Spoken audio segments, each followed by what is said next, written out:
what's up guys, this is the first video, but this isn't actually a video. This is gonna be really short, and this is just like a preview of what I have in Bee Swarm.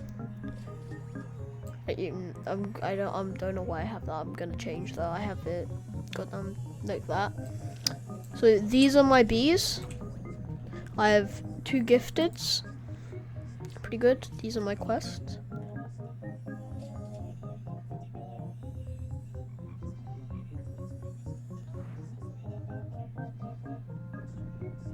Okay. So, and these are my items at the moment. I'm trying to save for Tabby Bee right now. For Demon Mask. I don't know, I have one other thing I did on the Fire Mask. I'm saving these for the guards. Demon Mask.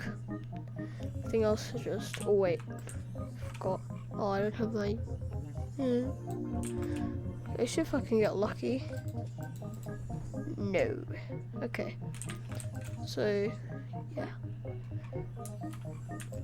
So this video is supposed to be like extremely short, but that's all I'm going to be showing for now. When you guys come back, I'm probably going to be doing some Black Bear quests. I'm going to try and gift some of my bees, and I'll do an update every... You know what? Nah. I'm going to do this. I'm going to just like save it up for a month. I'm going to do it progress. I'm going to do it like a time lapse for my hive and me. So it's going to be like a time lapse. So anyways, bye guys.